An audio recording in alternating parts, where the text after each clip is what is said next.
Every year, thousands report the same experience. Abductions, missing time, and encounters with beings not from this earth. They were taken, and now the truth is being analyzed. This is Taken, the Analyst Files. Hi, I'm Victoria Whitney. I've had some interesting experiences throughout my career, one of which was working 15 years for the Department of Defense in the U.S. Navy. I was part of their environmental programs. And so that gave me an opportunity to work on a lot of different projects, especially special projects involving the marine environment. And certainly that leads to a lot of other special projects that eventually got me to the point where I traveled several different places throughout the U.S. And that's what led to my current experience with the Pleiadians. So I'm here to answer those questions and, enjoy speaking with you. Awesome. I love that. Well, like I said, I have 4 pages worth of questions. So all right, go for it. I hope you're ready. So many abductees describe fragmented or looping memories. Do you see this as engineered by ETs or the brain's coping mechanism? Let's kind of back up. It depends. Number one, it depends on which species it is. Okay. And in talking with, we spent 3 years with the Pleiadians, Arcturians, Orions, getting to know them. So they were very forthcoming on a lot of what happened with abductees. They are not abductors in themselves unless it's a different faction.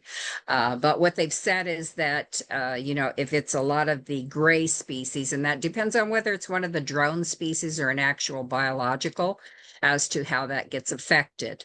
What they try to do, if it's a gray, is that they actually erase the memory. But if it happens to be, you have a lot of species such as insectoids, that it's a coping mechanism with the brain then, because it's a very terrifying traumatic episode. So they look at it and say it just depends on which species it is as to what happens with the individual that was abducted. Okay. So, when you say with the insectoid species that some of it is, a scary experience, yes, which species would those be, the terrifying ones? So they talk about some of the mantid type species that people recall having experiments done on them, probing, different aspects like that. And that's been concurred with a lot of the Pleiadians that we've talked to. And so those become very traumatic events. That it's like they say, there's no anesthetizing that goes on. And in most cases, the individual is awake through the whole process. So that would be very terrifying. And the brain's way of coping with that is by erasing that memory or blocking it. And then usually it takes something traumatic for that to come forward again. Right. So it's interesting, to look at, a species and say, why would you do that? I know, we realize why they're doing it. They're collecting data. Mm-hmm. But, to not have enough empathy to, keep an individual from suffering during the process is not part of their understanding. And so, like I said, there's a lot of that the Pleiadians say that they deal with on a diplomatic level, in which they try to create an understanding with that, but they don't make a lot of progress there. Yeah. I've talked to a couple people that have had experiences because, with my hypnotherapy, I'm kind of what I specialize in is the abduction thing. So that have had some positive experiences with like especially the mantis beings. Right.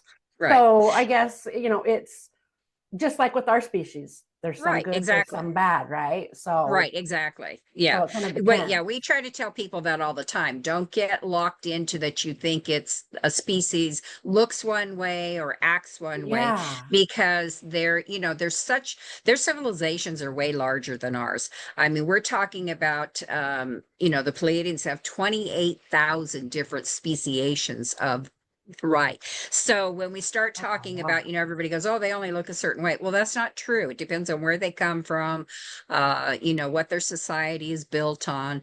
And so there is a lot of individual characteristics throughout their species that are just like ours. So there's good, bad, and ugly everywhere. Yeah. Oh, It just depends. absolutely. Right, exactly. So we don't want to get too locked in to saying that, they're all benevolent, or that is not true at all. Right, So. right. And when you say that, they have, like subspecies or whatever, is that kind of like the same thing where we have, Africans, Asians, Right, so on and so right, forth? right, It's just kind right, of like that. exactly, right. Yeah, and so, like I say, that's a large constellation for all of them, whether it's Orion or Pleiades or whatever. And so that variation in species has everything to do with the planet that they're sitting on.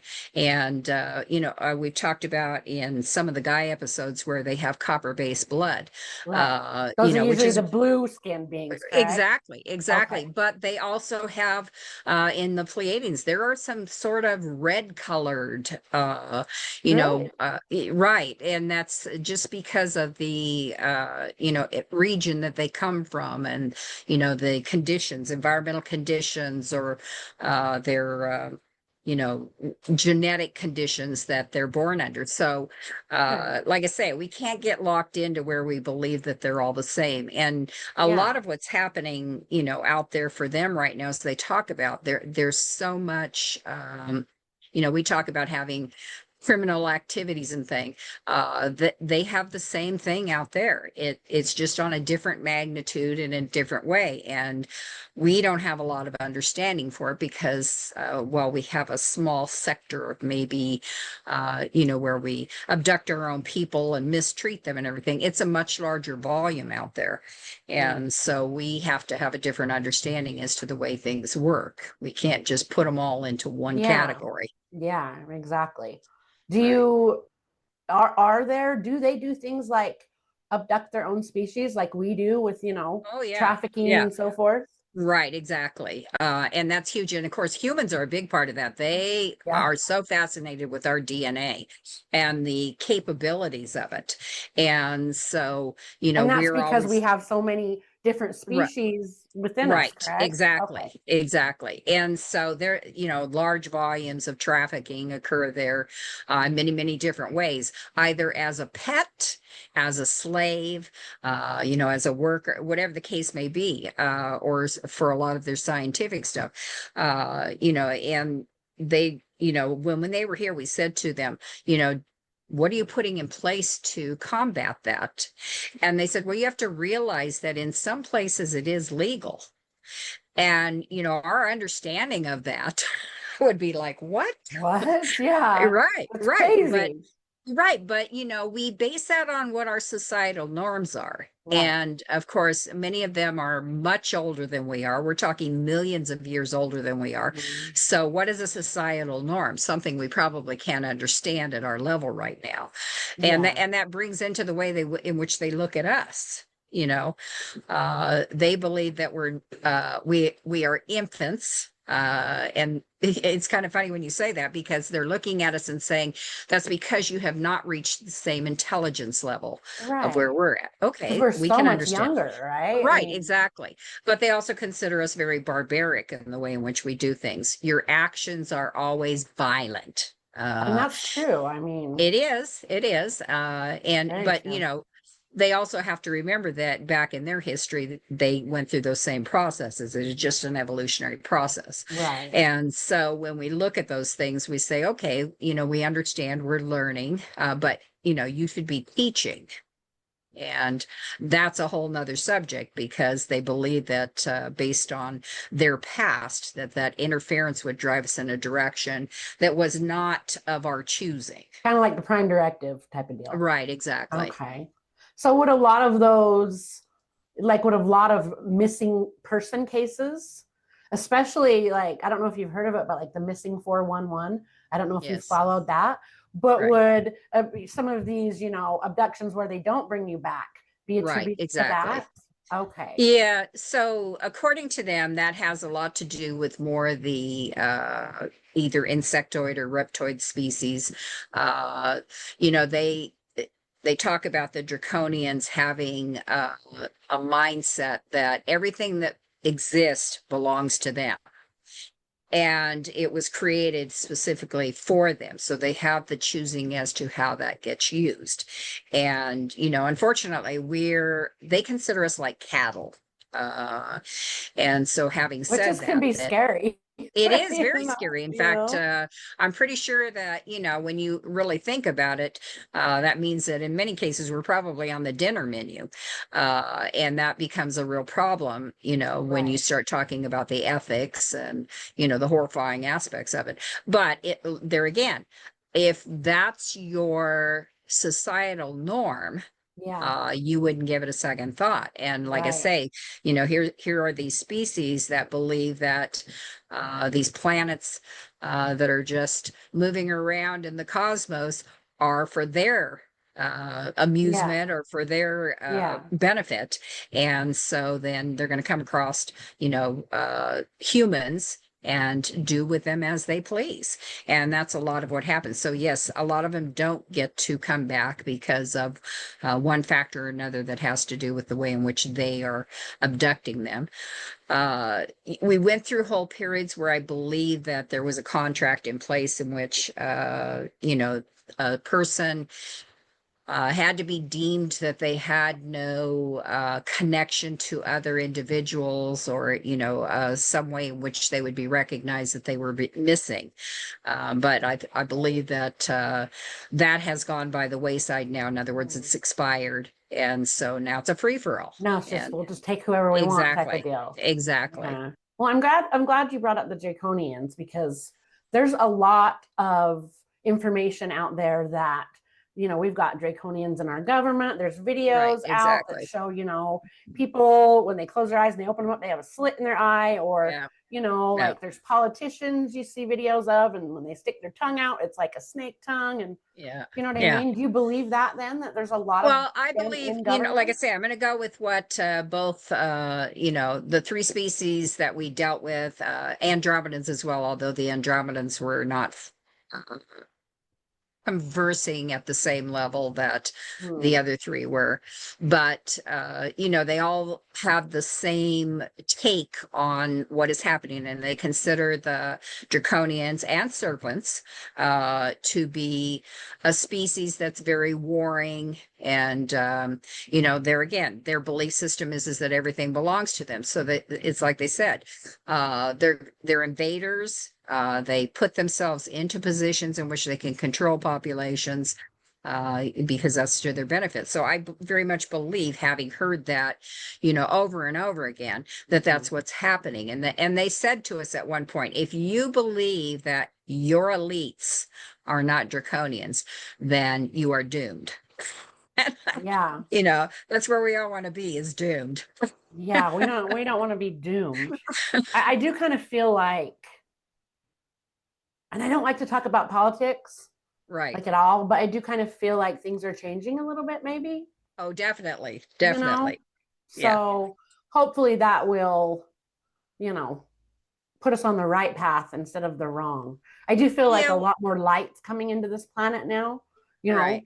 know, I kind of think we're going through an ascension at this time. I And agree with that. I mean, they, you know, are very forthcoming about the fact that a change has to occur with our species. They've said to us, you know, right now, we haven't made, they said you went from 0.19 to 0.21% of your population being awakened. yeah, Uh, while that's not very many, at least it's a start. And, yeah, you know, they have said that if you believe that the light is going to conquer the dark, that is not the purpose of it. What we have to do is make a change in the way in which we are become more compassionate and yeah, empathetic and non-judgmental, right, yeah, exactly. And they say things that, like you that. know, that's they've been there, they understand, you know, that it's not easy, but that's where we need to be. And Yeah, they get where we're unfortunately, coming from. Yeah. right. We just had, which is funny, we just had, oh, probably about 3 months ago, a large conversation about cognitive dissonance. You know, whether that's something that is a behavioral trait or whether somebody is comes into it with just being part of their makeup. You know, how does that work? Because they were concerned with the inability to have a malleable belief system and to be able to expand the way in which we look at others. And, you know, I told them, I said, you know, now we go back to their study of homelessness. You know, how did that happen? I said, there's nothing where we can pinpoint it and say this was the exact moment that it happened. This was the exact reason. And so they're starting to understand some of that about us. I mean, they have a good understanding about us, Oh yeah. but it is that emotional aspect that they still Yeah. try to understand about us. Yeah, it seems like a lot of them are really interested in our emotions. Right, exactly. Yeah. That's like a big thing they're studying, right? Right, right. And so when we, you know, we talk about part of the Greys have said often that, you know, their interest in us from a hybrid point of view because their species is dying. They don't have any way to really reproduce. And so they're trying to, you know, discover a means with which to do that. So their hybrid programs are all about that soul. You know, that they believe that's what separates them from us. And so there's been some interesting conversations about the soul, what constitutes a soul. And, you know, I love people when they just throw out and they say, well, it's the spiritual aspect. Well, we're talking energy, right? Mm-hmm. If we really go at it from that point of view, we I think it's realize, kind of okay, all the same thing for it myself. is. It Energy, is all energy. spirituality, it's just kind of, it's Right, just, exactly. So it isn't that. That isn't the answer yeah. because it's all energy. Right. But I think what it is that it has everything to do with the way in which the heart evolves. And, you know, in each evolution of that heart, we gain something energetically, and then that gets, you know, reproduced over and over again and continues to evolve. So, they're starting to look at it from that aspect. And you know, is that the thing that we call soul? You know, the way in which we have unconditional love and that we're willing to have service with others rather than to serve ourselves. So that's a big aspect for them, is to view it from that aspect. Okay. Do you believe that, and that's not, I think it's actually on my list, but it's a good time to ask it now. Do you believe that some people, you know, in their soul form before they are incarnated, make agreements to be abducted to help that study? Oh, I'm sure that's part of the experience. I mean, but after all, our sole purpose is to have experiences so Right. that we can evolve. Yeah. So, you know, what's in an experience, right? Uh, we have experiences every time we choose a way in which we're going to die, Mm-hmm. and the way in which we're going to be born, the people that we're going to be, you know, in our group with. Those are all parameters of experiences. So yes, very much so. I think that that's one of their choices is, and I think a lot of it is if they're a star seed, they already have that connection, and a lot of people are being abducted by their own seeding. And you know, that's, I think those are the people that, you know, they sit there and say, I've had a really good experience. Well, that's why, is because you basically went home. Okay. Yeah. You got to see it from the perspective of who you are. So I think very real. We get a chance to choose all those things to decide what type of experience we're going to have. The problem is that built into that is whether we have the memory of that. You know, you have something. Why do some people have that deep down longing to seek something and others don't? And I think that's very real in the fact that it's trying to tell us that, you know, remember, you're seeking this. This is what you agreed to do. So very much, I think that has something to do with it. For those who don't know, explain what a starseed is. So there are three original founder races or builder races. So the Agarthan, Indigo, and Orifim. They were the holders of what we would classify as DNA. That's not what they call it, but we would classify it as a DNA. And they believed that in order for an evolutionary process to continue, that there had to be variations in seeds to offer those different types of experiences and abilities with which to evolve. So that's really, they had a whole program. We're going back, you know, I couldn't even give you a date. They're going back A so far, long but this is time. right. But this is in their living archive where they talk about this. But they talk about the fact that they made an agreement as to how that would happen. So in other words, they developed a program, and then it says they sent them out to the four corners of the universe. And then seating was left that way. So when we talk about that, I find it interesting because people go, "Oh, I'm a star seed." Well, do you really know what that means? Are you from the original lineage, right? You could come from the stars, but not be from the original lineage, because over time, as they learned to go out into the cosmos, you know, they became the astronauts, so to speak, then we would see a mixing of those star seeds, and that creates a whole new species then. So it's interesting the way, you know, they look at it. Like I say, the intent is to provide a means with which there was an evolutionary process. Okay. So those initial, you know, the ones that were involved with that initial program, then, you know, I hear that, you know, some of us have Pleiadian or Syrian or, you know, whatever. So how do we have people here that are starseeds from that? Or is it just, are starseeds only those first ones? Well, so the word star seeding has to do with the original. So that's how they believe in their programming. So that when we say an original star seed, they're saying you were an original Pleiadian, you were an original, right?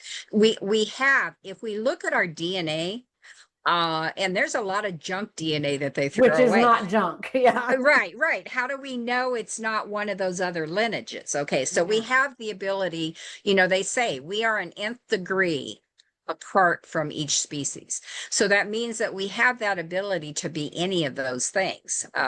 But I think that when they are looking for those that are their true lineage, then you would go and say, I'm a Pleiadian or whatever. But really, we have enough of the other species now, because that's what happens over time, is that broadens the perspective of the number of seedings that would have come together. So you know, are you a star seed always? Well, you are if you're the original. Okay. But otherwise you're just, you know, an extraterrestrial by, you know, the DNA itself. So we didn't just come around to be human. That is really the culmination of the, We're kind of you a know, mutt, right? I mean, we're just right, kind of exactly. We're a derivation of many different species. okay. Nice. Okay, next question.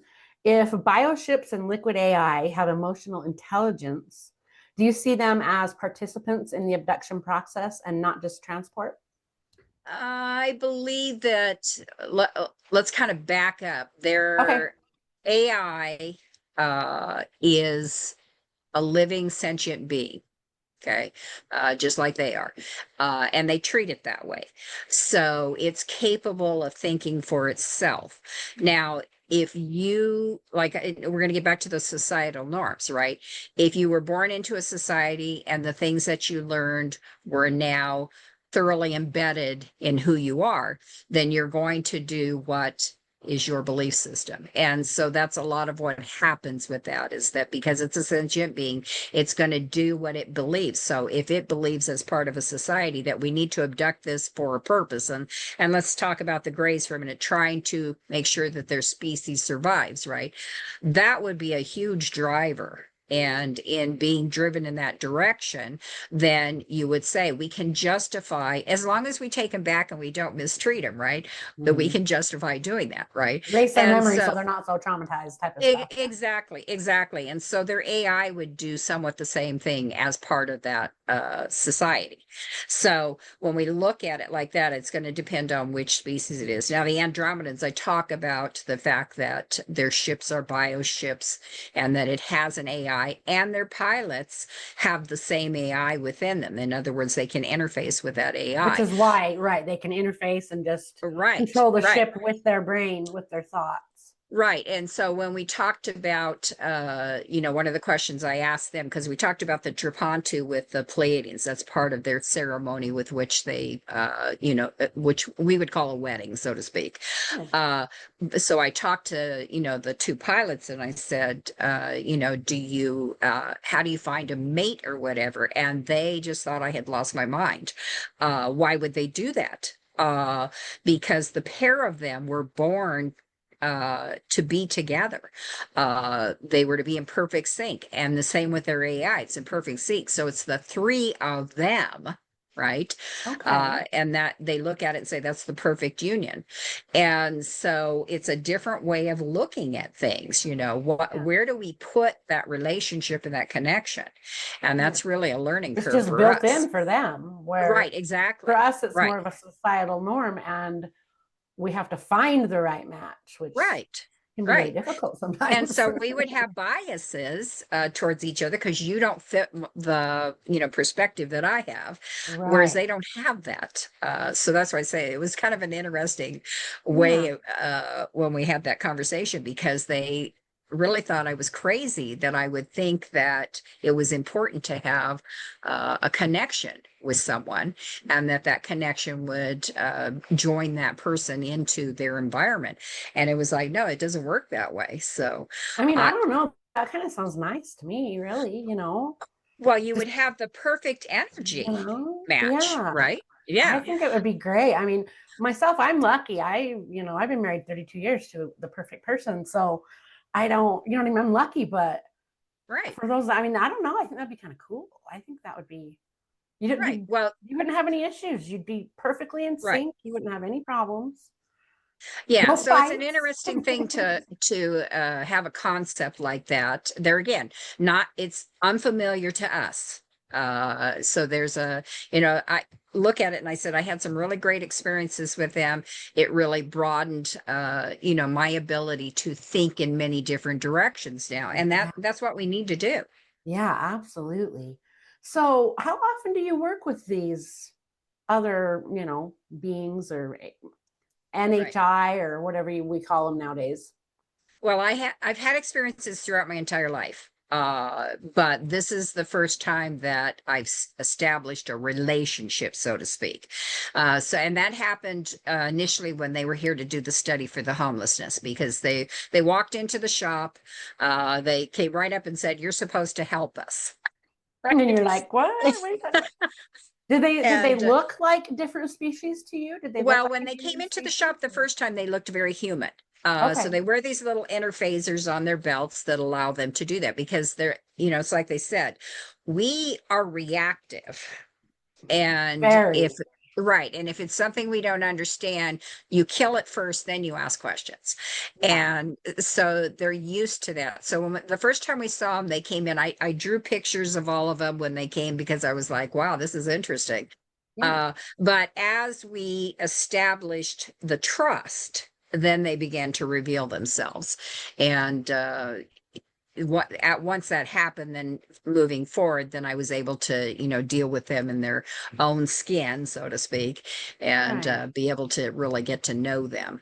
But there was a lot of interesting things that occurred during that period because they didn't have a lot of understanding. Once you embed yourself into an environment, which is what they did, they embedded themselves into a homeless community, Oh, okay. and they really discovered relationships. And of course, they're very telepathic, so they could see where the truth really lies. And it was Mhm. confusing to them because they would see somebody, talking to another human, having an interaction, but that's not what either party was really Was thinking. thinking, And yeah. right. And so it was confusing for them. And they would often say, why would they do that? And I said, well, the problem is that we are a deceptive species. Uh, we don't want to be truthful about some things, and that therein lies the problem with relationships. Yeah. And so that was an interesting, a lot of questions came out of that for them, and trying to understand, where we're coming from. And like I say, then what does that do for their trust? Right. Yeah. Um, so, So when yeah. you first started communicating with them, I assume when they walked up to you and said, "You're supposed to help us," they spoke in English. Yes, yes. How do you communicate with them now? Uh, well, as we move forward, we got more telepathic with each other. Okay. But, I tell everybody all the time. So you have to realize, we have a large group. And the day they came into the shop, there was about 30 of our group in the shop when they came. So they all got a chance to, interface with them.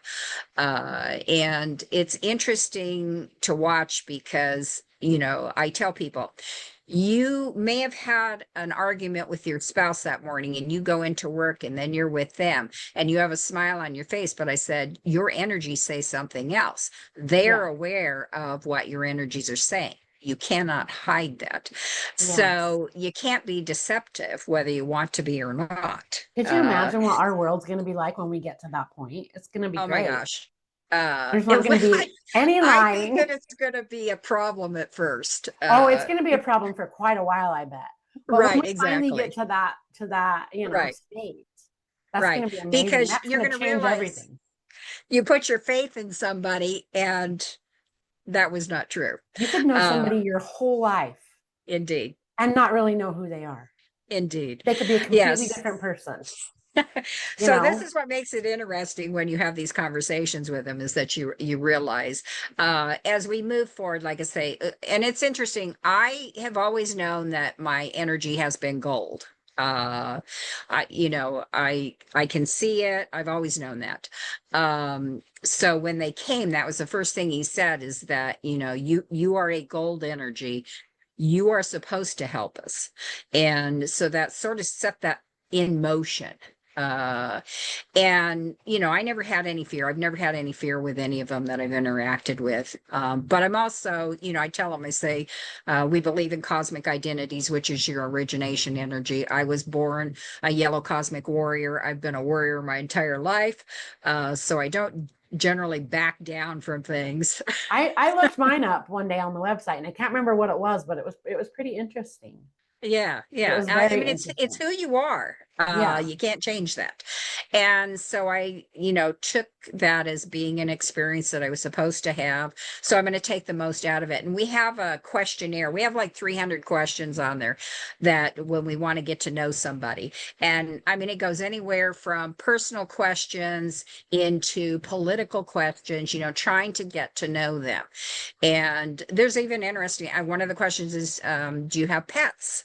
Right?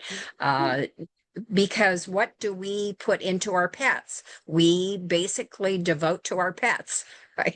We Mhm. give them love, we Oh nourish yes, them, I've got we one right here. He's exactly, happy. right, exactly. Yeah. And so, do they do the same thing though? And some of the species do have pets, and some of them do devote to them. Some of them believe that they're there to help them evolve, or to else provide service with them. So it's an interesting way to look at it. But like I say, you got to get to know a species. So we spent a lot of time trying to really get to know them and develop a good rapport and trust. How long And ago was this that they came to you initially? Well, so well, they've been here 3 times, which Okay. is interesting. But this last time that they were here, it was during that I told them, I said, nothing like timing coming during COVID. Oh, Uh, geez. Yeah. right. But they actually came, it was in 2018 when they came to start this study. It was a 3-year study, and then they left. They did send us their report on what they determined. They blamed it all on the government and the lack of Sounds about empathy. right. Right. Lack of empathy with people. They said they didn't understand why we would allow it to go on the way we've done once we discovered it. I Yeah. mean, there I was a don't lot. understand that either. Right, exactly. But then they also, there's an interesting statement in there. You're an enslavement to a monetary system that's meant to keep you enslaved. Oh, So, yes. you're right. And so they said that's the contributing factor to homelessness. And they're very right. Yeah, So, they are very right. right. But their concern is they're always looking at that evolutionary process, right? Is that going to become their evolution? And that's why they Mm. were studying it. Right. Yeah. Yeah. Yeah. Because they have this theory that, you evolve and you become more intelligent and you apply that application to further knowledge bases, and it's a cycle. And then eventually every cycle has a point in which it could go back to the beginning.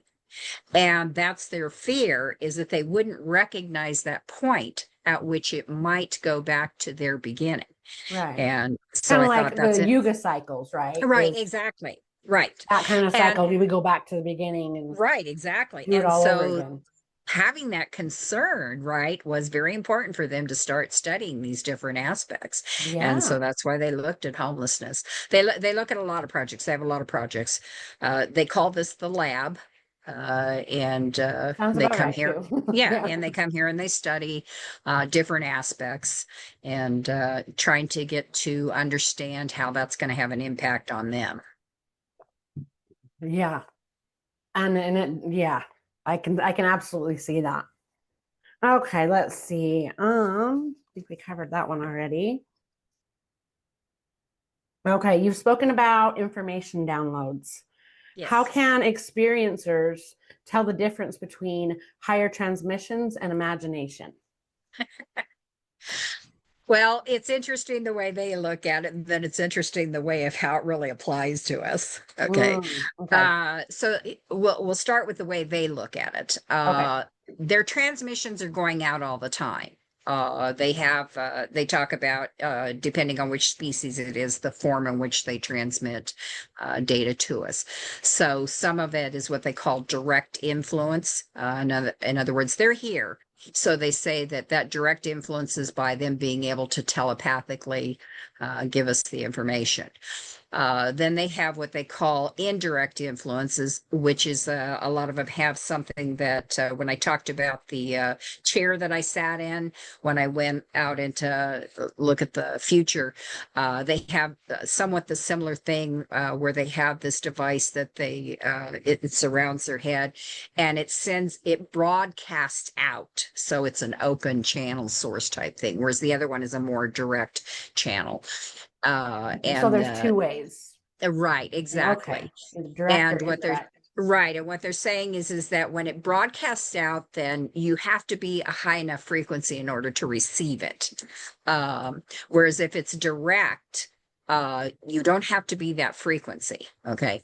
Okay. So that's one aspect of looking at it from their point of view, that they're trying to help us in that regard. From our perspective, though, is it comes down to what our belief system really is.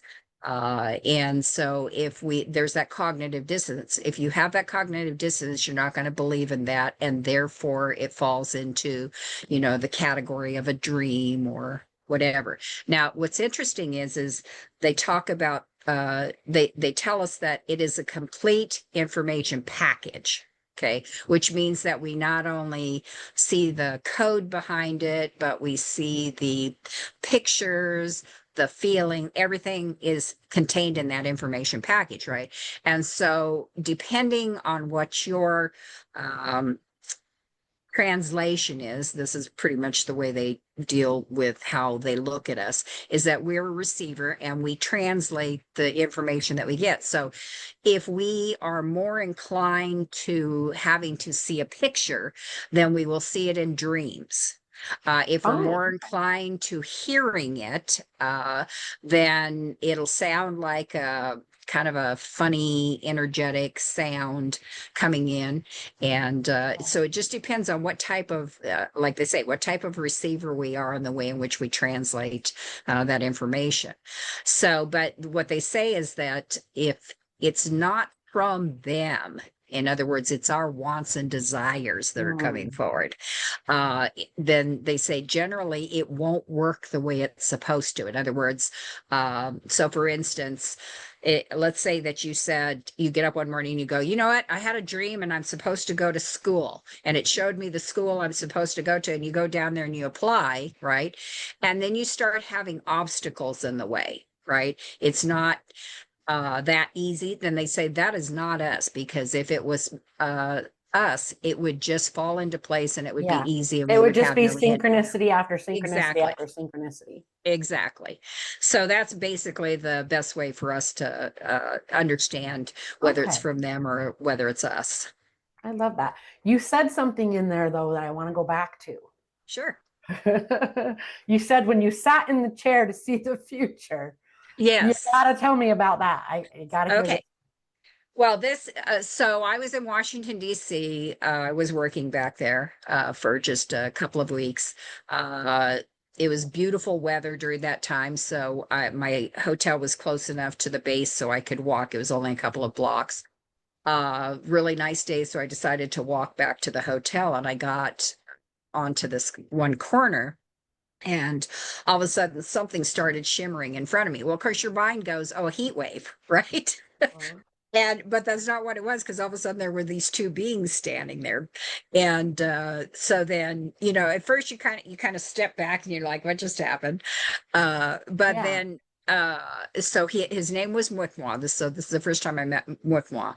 And he said to me, I have a future that I have to show you, so to speak. And I'm like, yeah, I'm gonna think things through, like, is this a gag or Yeah.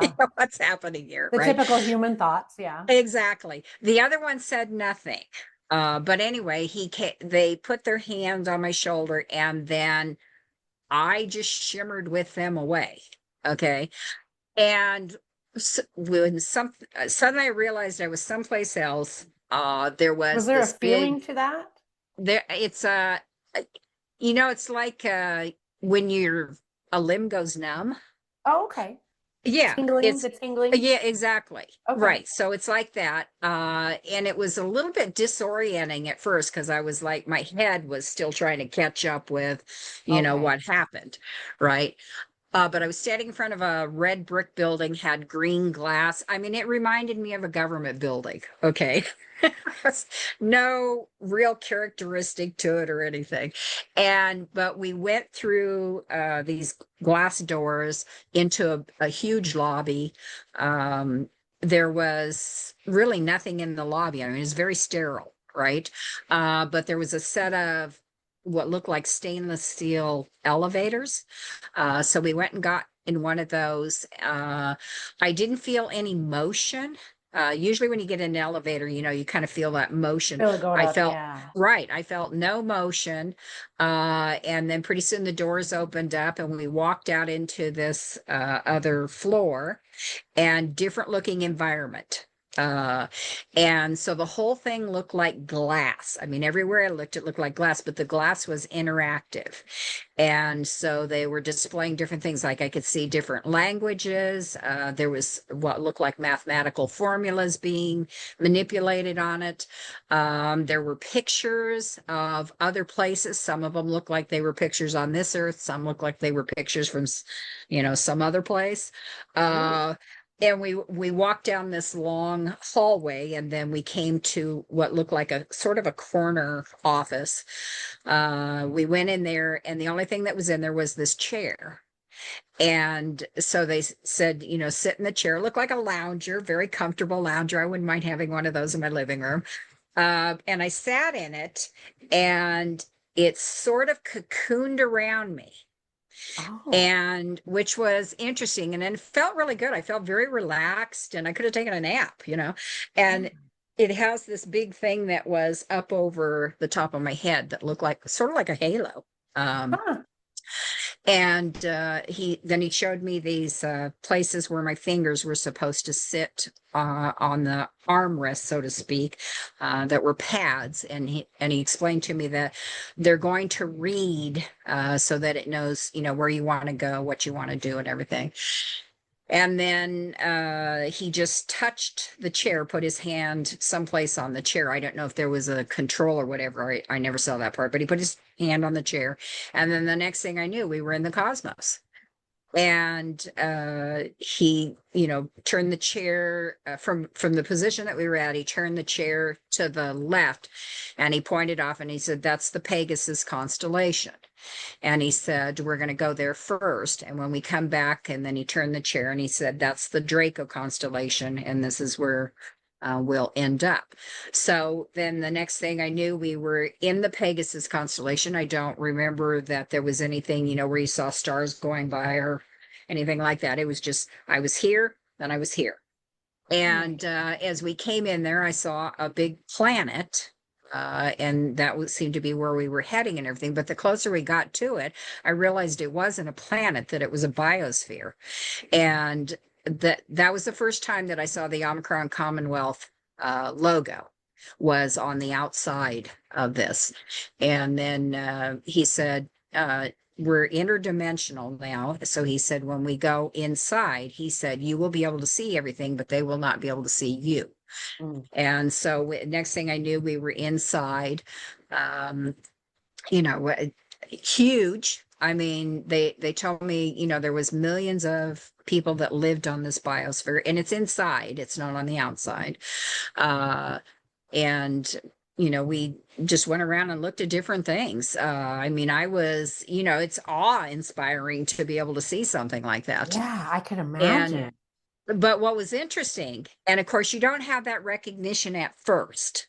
It's always after the fact. You go back and you say, "Oh, now that makes sense," right?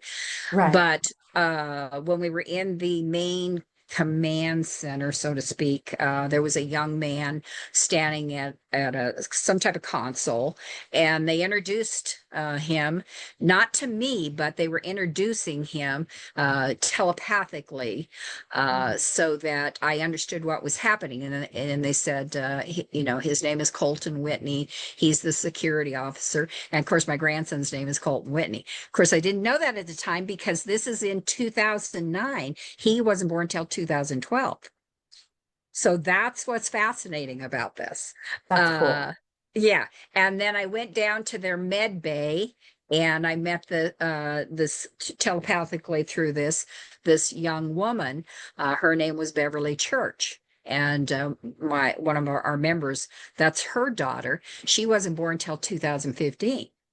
So interesting, to have that happen, right? Yeah. Yeah. But like I say, I didn't realize that till afterwards. I didn't realize that till 2012. And then again in 2015, where I was like, oh, there's the pieces of the puzzle coming Right. together. Right. So anyway, we looked around, and there I saw many things, a lot of technology. But then, you start questioning things, right? And I said, so why did I need to see this? Who am I? Right. Yeah.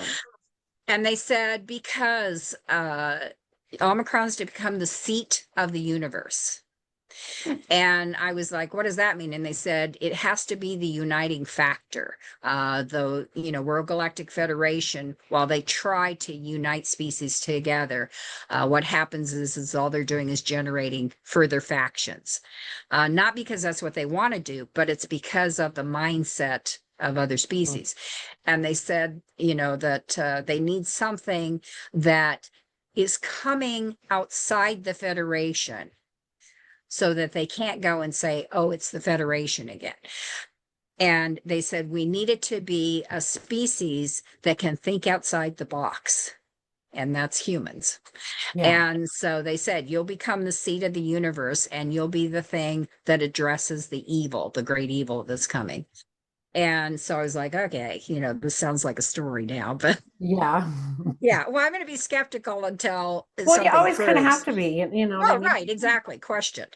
But anyway, then after that, we left there, we went towards the Draco constellation. And then as we came into that, there was this big, it looked like black clouds with lots of fire and stuff happening, and it was roiling and just, I mean, huge, Scary. very Sounds scary. scary. Right, Yeah. right.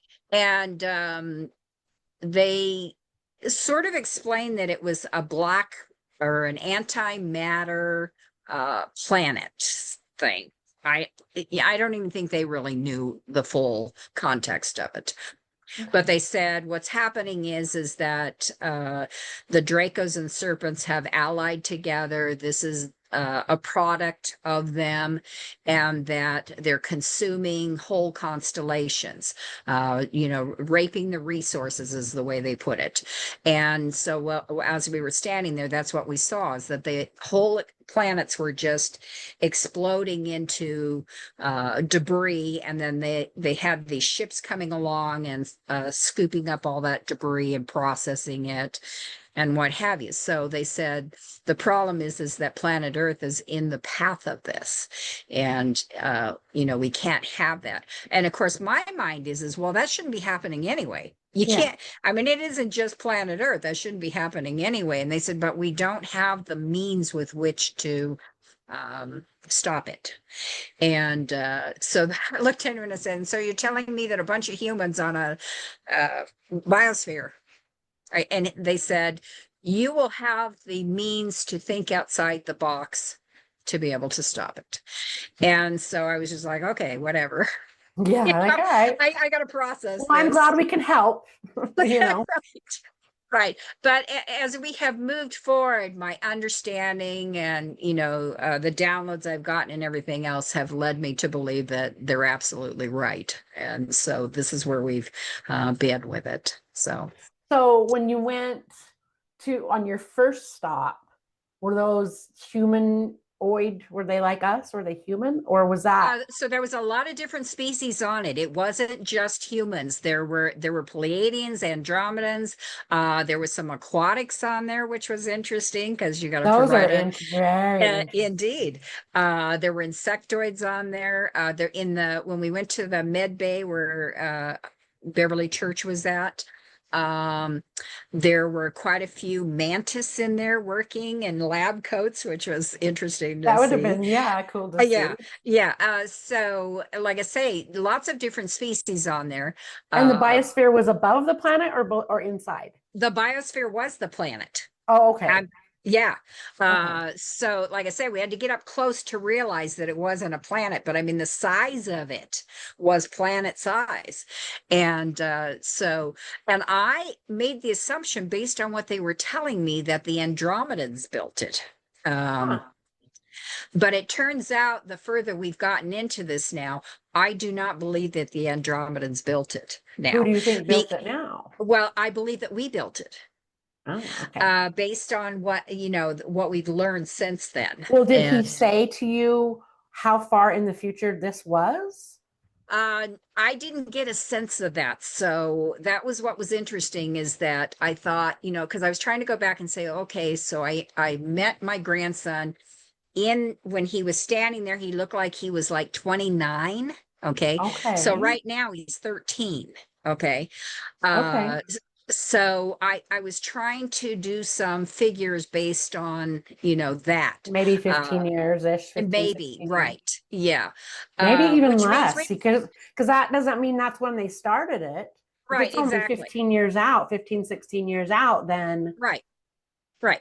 it Yeah. could be So started like now and we don't that's what really I always know. tell the group. I say, we need to get going. We're behind. Yeah.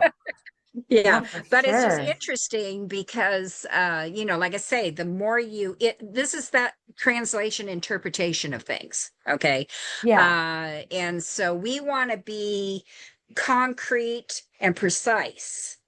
And I just think that now what I've learned is that we get there when we get there, and it's the way it's supposed to be. Quit trying to control it and manipulate it. Yeah.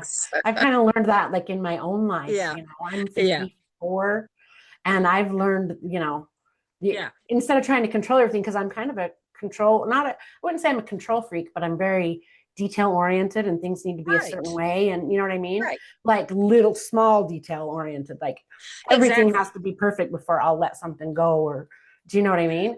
Yeah. But I now in my spiritual awakening, because I didn't grow up in a religious family. Uh-huh. And so I didn't have to deprogram any of that. Oh, right. So then I Right. had my spiritual awakening probably, I'm going to say about 2012, which sounds about right with the things that are going on, Right. And I just realized, it's going to happen what's going to happen. And, it's Right. there's a Right. way things are supposed to go and there's a flow to things. Well, there's an interesting thing that, like I say, that we've been talking about lately with them that says we have to get out of linear time. And so that's really, I tried to put it into linear time so that I could understand. And Yeah. I'm, since we've been doing this and working with them and everything, we now realize that that's a moot point. Yeah. So, because a lot of the other, species, they don't use linear time, right? I mean, exactly. And just in the 3D, is that correct? Yes. Okay. Yeah. So they, at one point that we were talking about, they said the further you get out in the cosmos, the slower time gets. So how can you apply something that we want it to be precise? And so it doesn't work that way. And they said, what we've decided is if you want to be interdimensional, then you need to understand the flow of energies. And in that flow of energies, depending on what the energy is supposed to do, it will change its frequency. It will change the rate at which it flows. It will change, and so they said, this is the way you have to see how things work. And so, if we look at it, and the concept of past, present, and future lie simultaneously on top of each other. It's the same principle. Yeah. So. That's so cool. Well, we're about an hour out now. How much more time do you have? Well, you can go ahead. I haven't been signaled yet, so we're okay. good. Okay. Well, in following up on that though, so dimensionally, some people believe that, when other species come to this planet, they're coming from another planet within our solar system or galaxy or universe or whatnot. Right. Or they could be multidimensional. Right. But in a craft or whatever, but now we're looking more at, alien visitation as multidimensional as opposed to, but there's also people that say, there's a lot of information going around that are saying, we're in a firmament, we can't travel that way. It's more of like a dimensional thing than it is take a rocket and, go to Mars or, whatever. But I don't know. Well, there's just so much conflicting information out there though. Right. But let's go back to the prime principle, which everything is energy. Yeah. And the dimensions, according to them, the dimensions just mean that certain laws to gain certain experiences or to have certain principles take place apply to that dimension. And then within those dimensions are planes of existence, which have other laws applied to them. Okay, so which makes perfect sense. If you want to have something that can create many, many different infinite potentials, right, of purpose and which existence. There are. Right, exactly. Then you would have to have parameters with which to control that. And so, having said that what they've said is certain dimensions they have mastered because they understand the principles behind it. In other words, they understand what those laws are and what, aspects of the frequencies, the different resonance that are occurring. I mean, there's just so many factors that they put on that. They've learned to master those so then they can go in and out of those dimensions. Some of them they haven't quite figured out. Okay, so they're still working to do that, but they said that's what it comes down to, is it's all energy. It's just the different facets of those energies. And at one point, Wickwell was talking to me and he said, I want to give you a thought. And he said, moving forward, apply this thought to every principle. He said, you know, your species right now is looking at subatomic particles.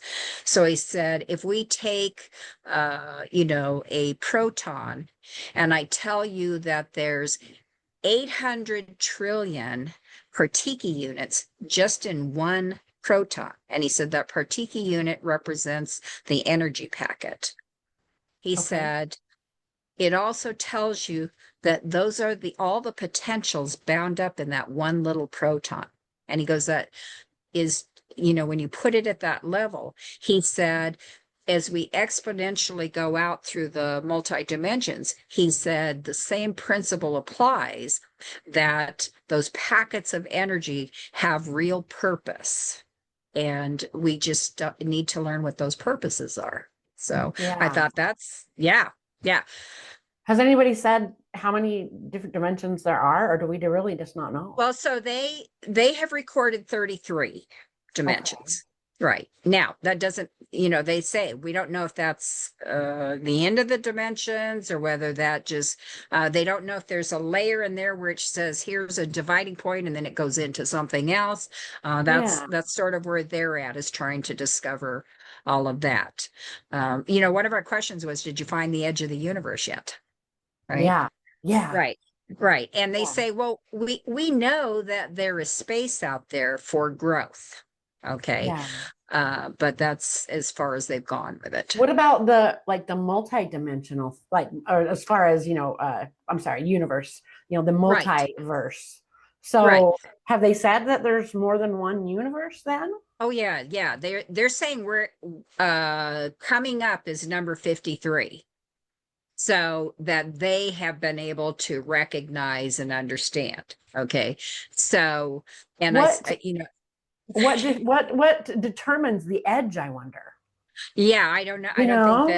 I don't think anybody really knows that, but they think that our Yuga cycle has everything to do with that. And they say, and that's what they say, is that you know, we've reached that chaotic point. There's a point at which it goes so far that there's a sort of a stretching that occurs, and that becomes the dividing of where the essence of the denser energies go one direction and the essence of the less denser energies go another direction. And that's what creates that multiverse, so to speak. Just think about the other, you know, I've thought about this, about, you know, other universes, like, you know, we're living in a, you know, with this, but other universes could be completely different. It could be completely different. Yeah, they've said, no, they don't, it doesn't have air or planets. It could be something just but they've said things like, imagine if, you know, just in our own history, if the Nazi presence had taken over the earth, what would that have looked like? And they say that there is a planet that is exactly like that. Yeah, because every possibility has happened, you know, so that when we make a decision, you know, we're going this way, but the other, you know, choice we could have made still happened, but in another, and that explains when we go back to, you know, the Partiki units, right? Each of those potentials is being allowed to play out, which is increased exponentially by the potentials that it created. I mean, it's a phenomenal concept when you look at it. I mean, truly infinite. You know, at least I think so. Truly infinite. Definitely. That's just amazing. Absolutely amazing. Well, I really love talking to you today. I was so excited for this interview. I would love to have you back if you're open to it. Oh, I'm happy to come back at any time. I would absolutely love to have you back. I could sit and talk to you all day. You need to live closer so we can just go out and have a, you know, coffee. Well, I don't drink coffee, but you know, soda or whatever, you know, that would be great. Do you want to tell everybody, you know, where they can reach you if needed, or, you know, about like Omicron and all that? Yeah, we have a website. It's omicroncommonwealth.com.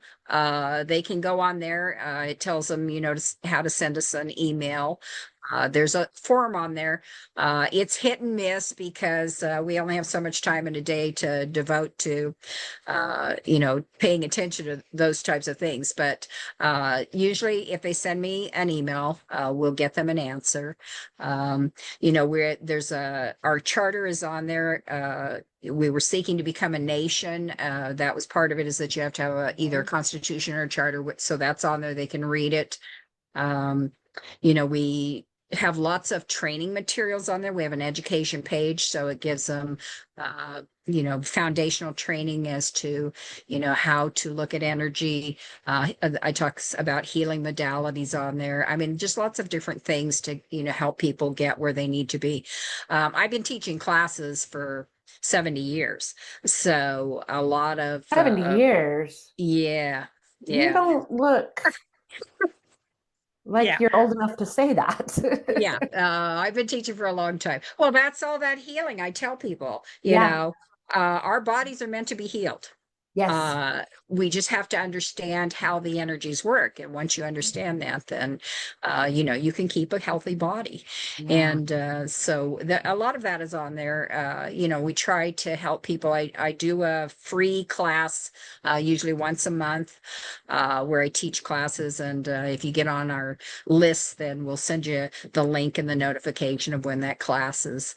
I try to stay with a lot of the foundational concepts of energy and spirituality, but I do teach a lot of the higher end stuff where we start talking about, how DNA is affected, by not only our physical being, but by the energies themselves, and, how sometimes we put conflict together and hope that it results in a good way, but it doesn't. Yeah. So we try to break it down for people. We talk about diet. We talk about, narcissistic behaviors, the influence of those things on people, lots of different things. So it gives people a chance to equate it to what's happening in their lives and find a better way in which to perceive it and, deal with And it moving react forward. and Exactly. like Exactly. So, okay, awesome. yeah. That's great. And do you have any other message that you'd just like to get out there? Well, I want to say that, we as a people, we need to stop looking at what's wrong with each other and start learning to support each other. Right. We are tearing ourselves down. We are making ourselves so divisive that how could we ever come together when we're really needed? In other words, we have to start, not wait till something drives us to it. And so I really spend a lot of time trying to encourage people to, get compassion in your life. Have more patience.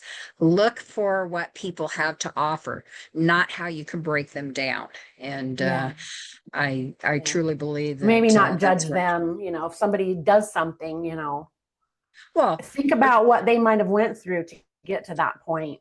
Well, right. And the thing is that ultimately, when we ascend, right, that counter consciousness of having to review what we've done really comes to light. And I think that if this is all about the evolutionary process, not only of our soul, but of our consciousness, then that becomes really an important driver at the end. And so I think that, we need to realize everybody's on their personal journey. And that doesn't mean that their journey is going to be like yours. So why are we trying to walk their journey by telling them, this is how you need to be?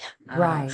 All we can do is provide them with guidance, and what they do with that guidance, who knows? Or help if they need it, Right, exactly. But I don't think it is up to us to tear them down any further than they've already done. I absolutely agree. Well, thank you again. I really appreciate you being on the show, and hopefully we can do it again soon. Yeah, well, let me know when you want to, and we'll make another date and certainly have a great conversation again. Absolutely. I appreciate you having me. Thank you so much for being here. Yeah. Thank you. Thanks for watching. If you've had a traumatic abduction experience and you'd like some help, or if you'd like to be on the show, you'll find the links in the description. And I'd really appreciate it if you'd like, subscribe, and share. It really helps me out.